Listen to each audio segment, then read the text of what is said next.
Albert Einstein జర్మనీకి చెందిన ఒక భౌతిక శాస్త్రవేత్త. ఈయన 1879 మార్చి 14న జర్మనీ దేశంలోని ఉట్టెన్బర్గ్ ప్రాంతంలో జన్మించాడు. ఈయన తండ్రి పేరు హెర్మన్ ఐన్స్టీన్. ఆల్బర్ట్ ఐన్స్టీన్ భౌతిక శాస్త్రంలో ప్రతిభావంతమైన కృషి చేసి ఎంతో విలువైన సమాచారాన్ని సేకరించగలిగాడు. అంతెందుకు, ఇప్పుడు మనం వాడే E=mc² సూత్రాన్ని కూడా ఇతనే కనిపెట్టాడు. ఈ సూత్రం కనిపెట్టడం వల్లే భౌతిక శాస్త్రంలో చాలా ముందుకు దూసుకుపోగలుగుతున్నాం. ఐన్స్టీన్ గనుక E=mc² అనే సూత్రాన్ని కనిపెట్టుండకపోతే భౌతిక శాస్త్రంలో జరిగే పరిశోధనలు ముందుకు సాగేవి కాదు. అంతేకాకుండా ఈయన భౌతిక శాస్త్రానికి మూలమైన ఒక థియరీని ప్రతిపాదించాడు.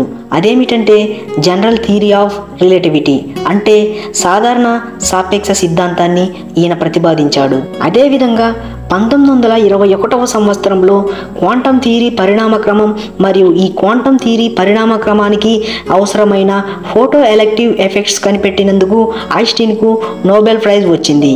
అయితే ఐన్స్టీన్ మొట్టమొదట భౌతిక శాస్త్రంలో ప్రయోగాలు చేస్తున్నప్పుడు న్యూటన్ మెకానిక్స్ థియరీస్ అనేవి సాంప్రదాయ మెకానిక్స్ థియరీస్ను పునరుద్ధరించలేదని భావించేవాడు. ఈయన ఈ భావనతోనే స్పెషల్ రిలేటివిటీ థియరీస్ను అభివృద్ధి పరచగలిగాడు. 1916వ సంవత్సరంలో సాధారణ సాపేక్ష సిద్ధాంతంపై ఒక ప్రచురణ విడుదల చేశాడు. అంతేకాకుండా ఈయన స్టాటిస్టికల్ మెకానిక్స్, క్వాంటం థియరీస్లోని లోపాలను కనుగొనటపై స్పెషల్ ఫోకస్ పెట్టాడు. అంతేకాకుండా పార్టికల్ థియరీ మరియు అణువుల చలనాలపై కొన్ని వ్యాఖ్యానాలు చేశాడు. అదేవిధంగా ఐన్స్టీన్ ఒకానొక సమయంలో ఉష్ణం యొక్క లక్షణాలను వివరించేందుకు కొన్ని ప్రయోగాలు నిర్వహించాడు.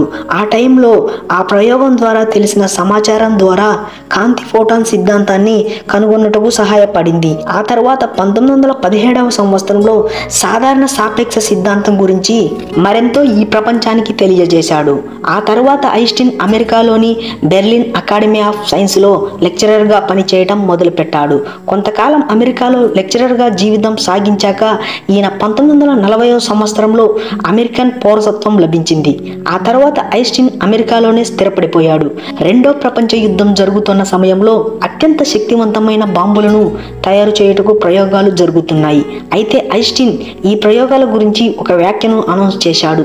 అదేమిటంటే ఈ బాంబులు తయారు చేసే ప్రయోగశాలలు బాగా అభివృద్ధి చెంది రాబోయే కాలంలో అణుబాంబులు తయారు చేస్తాయని, వీటి ద్వారా యుద్ధం చేయటం వలన ప్రపంచ విధ్వంసాలు జరుగుతాయని, అదేవిధంగా నేను ఈ యుద్ధానికి ఏమాత్రం వ్యతిరేకిని కాదని, అయితే యుద్ధం అనేది సహజంగా జరగాలని, అణు ఆయుధాలను యుద్ధంలో ఉపయోగిస్తే ఆ యుద్ధానికి నేను వ్యతిరేకినని ఐన్స్టీన్ తెలిపాడు. అదేవిధంగా అణు ఆయుధాలను ఉపయోగించకూడదంటూ బ్రిటన్కి చెందిన తత్వవేత్త రూసెల్ మరియు ఐన్స్టీన్ కలిసి ఒక మేనిఫెస్టోపై సంతకం చేశారు. ఆ తరువాత 1955 ఏప్రిల్ 17వ తేదీన ఐన్స్టీన్కు హార్ట్ ప్రాబ్లం ఉండటం వలన అంతర్గత రక్తస్రావం సంభవించింది. అయితే డాక్టర్లు ఐన్స్టీన్కు ఒక ఆపరేషన్ చేయాలని నిర్ణయించారు. కానీ ఐన్స్టీన్ ఈ ఆపరేషన్ చేయించుకోనని చెప్పాడు. ఐన్స్టీన్ చనిపోయే చివరి సమయంలో కొంతమంది ఐన్స్టీన్ను ఒక ప్రశ్న అడిగారు. అదేమిటంటే, నువ్వు ఆపరేషన్ ఎందుకు చేయించుకోలేదని. ఈ ప్రశ్నకు ఐన్స్టీన్ ఒక సున్నితమైన సమాధానం ఇచ్చాడట. అదేమిటంటే, కృత్రిమంగా నా జీవితాన్ని పొడిగించుకోవడం నాకు ఇష్టం లేదని, అదేవిధంగా నేను వెళ్ళాలనుకున్న సమయం వచ్చిందని, నేను ఈ భూమిపైన చేయవలసిన పనులన్నింటినీ సక్రమంగా చేశానని ఐన్స్టీన్ చెప్పాడు. ఆ మరుసటి రోజు ఉదయం క్రిస్టన్ హాస్పిటల్లో ఐన్స్టీన్ మరణించాడు.